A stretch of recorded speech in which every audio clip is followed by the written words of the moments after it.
Hello everyone, welcome to daily current affairs. चलो शुरू करते हैं आज का current affair. First question is, June 2022 में कौन अंतर्राष्ट्रीय फुटबॉल इतिहास में संयुक्त पांचवें सबसे ज्यादा गोल करने वाले खिलाड़ी बन गए हैं? सुनील छेत्री। भारतीय पुरुष फुटबॉल टीम के कप्तान सुनील छेत्री ने हांगकांग के खिलाफ एएफसी एशियाई कप क्वालीफायर मुकाबले में यह उपलब्धि हासिल की और इस मैच में अपना 84वां अंतर्राष्ट्रीय गोल किया। 117 गोल के साथ पुर्तगाल के क्रिस्टियानो रोनाल्डो पहले स्थान पर रहे। 109 गोल के साथ ईरान के अली डेई दूसरे स्थान पर रहे। 89 गोल के साथ मलेशिया के मुख्तार दहारी तीसरे स्थान पर रहे। 86 गोल के साथ लियोनेल मेसी चौथे स्थान पर रहे। 84 गोल के साथ सुनील छेत्री पांचवें स्थान पर रहे हैं। हाल ही में केंद्रीय आवास एवं शहरी मामलों के मंत्रालय ने निर्माण श्रमिकों के कौशल प्रशिक्षण के लिए किस परियोजना की शुरुआत की है? निपुण परियोजना। केंद्रीय मंत्री हरदीप सिंह पुरी ने इस परियोजना का शुभारंभ किया। निपुण का पूरा नाम national initiative for promotion of upskilling of निर्माण वर्कर्स है। यह परियोजना आवास एवं शहरी कार्य मंत्रालय की दीनदयाल अंत्योदय योजना राष्ट्रीय शहरी आजीविका मिशन के तहत एक पहल है। इस परियोजना के तहत 1 लाख से अधिक निर्माण श्रमिकों को नए कौशल और अपस्किलिंग कार्यक्रमों के माध्यम से प्रशिक्षित किया जाएगा। निपुण परियोजना निर्माण श्रमिकों को बेहतर नौकरी के अवसर तलाशने, उनकी मजदूरी बढ़ाने और यहाँ तक कि विदेशी प्लेसमेंट के लिए भी सक्षम बनाएगी, जो एक नए इकोसिस्टम का संकेत है। किस देश में स्थित खुसगुल झील राष्ट्रीय उद्यान को हाल ही में यूनेस्को द्वारा बायोस्फीयर रिजर्व के विश्व नेटवर्क में जोड़ा गया है? मंगोलिया। खुसगुल झील उत्तरी मंगोलियाई प्रांत खुसगुल में रूसी सीमा के पास स्थित है। क्षेत्रफल की दृष्टि से यह मंगोलिया की दूसरी सबसे बड़ी झील है। इस झील को विश्व नेटवर्क में जोड़ने का फैसला international coordinating council of man and biosphere programme के 34वें सत्र के दौरान लिया गया। यह कार्यक्रम फ्रांस के पेरिस में हो रहा है। इस कार्यक्रम का प्राथमिक उद्देश्य लोगों और उनके वातावरण के बीच संबंध बढ़ाने के लिए वैज्ञानिक आधार स्थापित करना है। 20 जून 2022 को प्रधानमंत्री नरेंद्र मोदी ने मस्तिष्क अनुसंधान केंद्र का उद्घाटन कहाँ किया है? बेंगलुरु। प्रधानमंत्री नरेंद्र मोदी ने भारतीय विज्ञान संस्थान परिसर में 280 करोड़ रुपए की लागत से बने मस्तिष्क अनुसंधान केंद्र का उद्घाटन किया। प्रधानमंत्री ने इस कार्यक्रम के तहत बागची पार्थसारथी मल्टी स्पेशलिटी अस्पताल की भी आधारशिला रखी। इस केंद्र में उम्र से संबंधित मस्तिष्क विकारों के समाधान के लिए साक्ष्य आधारित जन स्वास्थ्य उपचार मुहैया कराने के उद्देश्य से महत्वपूर्ण अनुसंधान करने पर ध्यान केंद्रित किया जाएगा। योग विकास और संवर्धन में उत्कृष्ट योगदान के लिए प्रधानमंत्री पुरस्कार 2021 किस राष्ट्रीय संगठन को दिया गया? The divine life society Uttarakhand.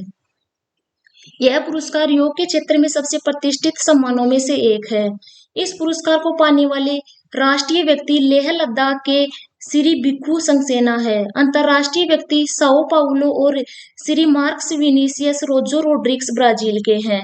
राष्ट्रीय संगठन the divine life society Uttarakhand है।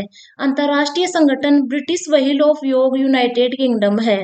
इस पुरस्कार की घोषणा भारत के प्रधानमंत्री ने 21 जून 2016 को चंडीगढ़ में दूसरे अंतर्राष्ट्रीय योग दिवस समारोह के अवसर पर की थी। इस पुरस्कार के तहत ट्रॉफी, प्रमाण पत्र और 25 लाख रुपए का नगद पुरस्कार दिया जाता है। हाल ही में किस लघु वित्त बैंक ने बच्चों के लिए एक विशेष बचत खाता एंजॉय ऐप लॉन्च किया है? Equitas small finance bank. इसका उद्देश्य छोटे बच्चों को वित्तीय दुनिया से परिचित कराना और उन्हें जल्दी बचत की आदत विकसित करने के लिए प्रोत्साहित करना है। यह एंजॉय खाता बच्चों को एक नए युग और प्रौद्योगिकी उन्मुख बैंकिंग अनुभव की ओर पहला कदम उठाने में भी मदद करेगा। इस बचत खाते के तहत 0 से 18 वर्ष के बच्चों को उनके माता पिता की देखरेख में बचत खाते खोलने की अनुमति देगा। इक्विटास स्मॉल फाइनेंस बैंक की स्थापना 2016 में हुई। इक्विटास स्मॉल फाइनेंस बैंक का मुख्यालय चेन्नई, तमिलनाडु में स्थित है। हाल ही में किसने अपने उपन्यास the book of form and emptiness के लिए महिला फिक्शन पुरस्कार जीता है? रूथ ओजेकी। अमेरिकी कनाडाई लेखिका रूथ ओजेकी ने अपने उपन्यास the book of form and emptiness के लिए महिला फिक्शन पुरस्कार जीता है। ओजेकी का यह चौथा उपन्यास एक 13 वर्षीय लड़के की कहानी बताता है जो अपने पिता की दुखद मृत्यु के बाद उसे बात करने वाली वस्तुओं की आवाजें सुनना शुरू कर देता है। इस पुरस्कार की घोषणा लंदन में एक समारोह के दौरान की गई। हाल ही में उद्योगपति गौतम अडानी की जीवनी पर लिखित पुस्तक Gautam Adani the man who changed India किसके द्वारा लिखी गई है? R.N. भास्कर। उद्योगपति गौतम अडानी की जीवनी पर लिखित पुस्तक Gautam Adani the man who changed India अक्टूबर में प्रदर्शित होगी। लेखक R.N. भास्कर द्वारा लिखी गई इस पुस्तक में पहली बार दुनिया के सबसे धनी व्यक्तियों में से एक के अज्ञात पहलुओं को सामने लाया जाएगा।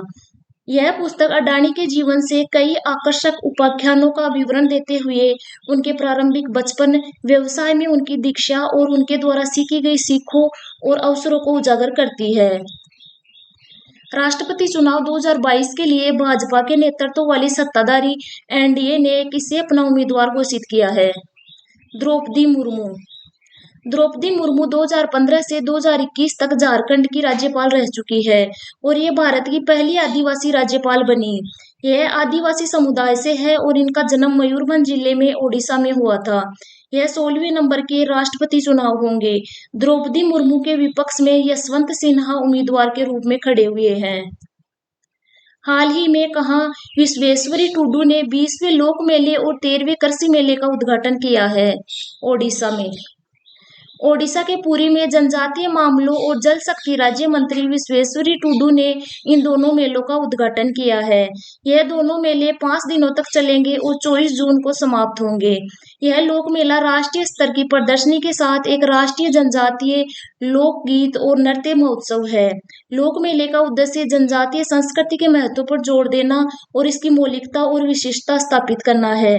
कृषि मेला कृषि से संबंधित नवाचारों, उत्पादों, सेवाओं आदि संबंध संगठनों के लिए एक मंच है।